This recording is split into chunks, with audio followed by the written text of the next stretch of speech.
مجھے اتنا دکھ ہوتا ہے یہاں آ کر، ایک خوشی بھی ہوتی ہے، ایک دکھ بھی ہوتا ہے.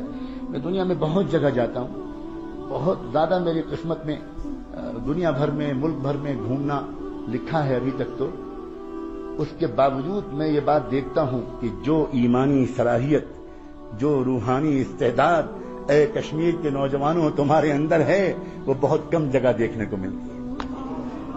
لیکن نوجوانوں، تم اپنے کو نہیں پہچان پا رہے، تم اپنے کو نہیں پہچان پا رہے. دنیا تمہارے پوٹینشیل کو پہچانتی ہے، اسی وجہ سے تم پر بہت زیادہ محنت کرتی ہے، تم پر للچائی ہوئی نگاہ ڈالتی ہے. دنیا جانتی ہے اس بات کو کہ اگر یہاں کے نوجوانوں نے اپنے کو پہچان لیا تو ہزاروں کلومیٹر دور تک یہ انقلاب لے آئیں. دنیا جانتی ہے تمہارے عشق کے جذبات کو، دنیا جانتی ہے تمہارے نسب کو، دنیا جانتی ہے تمہارے روحانی شجرے کو، دنیا جانتی ہے تمہارے آباء و اجداد کو، دنیا جانتی ہے امیر کبیر شیخ ہمدانی کو، دنیا جانتی ہے سید بلبل شاہ کو، دنیا جانتی ہے سلطان العارفین کو، دنیا جانتی ہے ان کی روحانی میراث کو. اور یہاں کی مٹی میں ان کے فیوض و برکات آج بھی موجود ہیں. آپ سمجھتے ہو میں تم کو دین سکھانے آتا ہوں؟ اس غلط فہمی سے نکل جاؤ. میں یہاں کی وادی سے گزر کر اپنے ایمان کو تازہ کرنے آتا ہوں.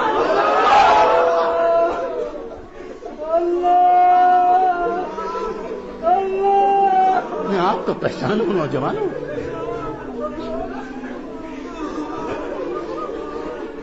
میں تم سے یہ کہوں کہ تم لڑکیوں سے باتیں مت کرو.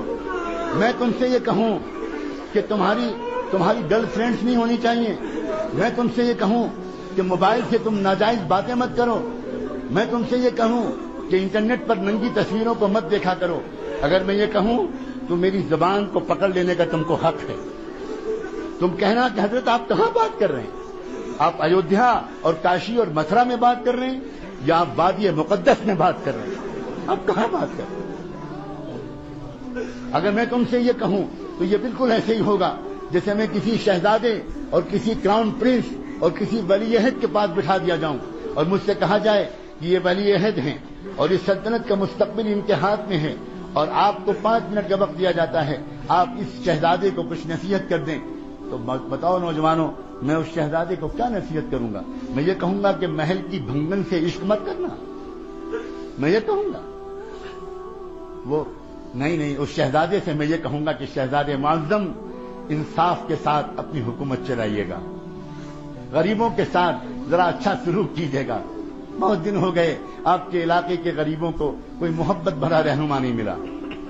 میں ان سے یہ کہوں گا. اسی طرح میں تم شہزادوں سے، تم نوجوانوں سے یہ نہیں کہنے آیا ہوں کہ تم گندی فلمیں مت دیکھا کرو. میں یہ نہیں کہنے آیا ہوں کہ تم اپنی جوانی کو بے داغ رکھنا. میں تم سے یہ کہنے آیا ہوں اس ڈوبتی ہوئی انسانیت کو تمہارے سوا کون بچانے والا ہے؟ تم نے کلمہ پڑھا ہے محمد الرسول اللہ، تمہارے لیے تڑپے تھے محمد الرسول اللہ، تمہارے لیے انہوں نے اپنے پیٹوں پر پتھر باندھے تھے، تمہارے لیے ان کے نواسے بھوکے رہے تھے، تمہارے لیے ان کے گھر میں 2 مہینے چولہا نہیں جلتا تھا. تم ان پر درود شریف پڑھتے ہو، تم مکے مدینے جانے کے لیے بے چین رہتے ہو. تم اور فلمیں، تم اور میوزک، تم اور گندے گانے. نہیں، مجھے آپ سے یہ کہنے کا کوئی حق نہیں.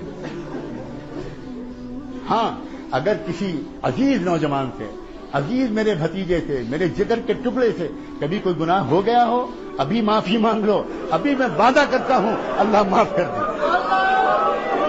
بہت کریم ہے اللہ. اللہ انتظار میں بیٹھے ہیں. کہاں ہیں وہ میرے بندے جو مجھ سے معافی مانگے؟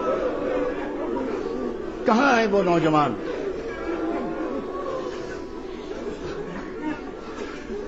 بہت کریم ہے اللہ، بہت رحیم ہے اللہ. نوجوانوں، اپنے اوپر تو رحم کھاؤ، دنیا پر بھی رحم کھاؤ. دنیا انتظار میں ہے. واللہ دنیا پاک دامن نوجوانوں کے انتظار میں ہے. انتظار میں تنگ آ گئی ہے دنیا، تنگ آ گئی ہے. ناچتے ناچتے، گانے گاتے گاتے سکون نہیں مل رہا ہے. یہ اس نے شروعات کی تو اس نے اسموکنگ سے شروعات کی کہ چلو سگریٹ پیئیں گے کچھ دیر کے لیے سکون ملے گا، اس سے بھی نہیں ملا. تو اس نے سگار نکالا، چلو سگار پیئیں گے وہ ذرا دیر تک چلے گا، اس سے سکون ملے گا، اس سے بھی کام نہیں چلا. چلو پھر کچھ شراب پیئیں گے، کچھ ڈرنکنگ کریں گے، تھوڑی دیر کے لیے سکون ملے گا، وہ بھی خوب پی کے دیکھ لی، اس سے بھی سکون نہیں ملا. اس نے پھر ڈرگس کا تجربہ کیا کہ لاؤ ڈرگس کی طرف جائیں، چاہے اس سے کچھ سکون ملے. لیکن سکون ان چیزوں میں نہیں ہے نوجوانوں. سکون تو تقوی میں ہے، سکون تو پاک دامنی میں ہے. سکون گناہ کرنے میں نہیں ہے، سکون گناہوں سے اپنے کو روک لینے. عجیب بات ہے یہ ذرا سی بات اگر سمجھ میں آ جائے نا تو پوری زندگی کا رخ ٹھیک ہو جائے.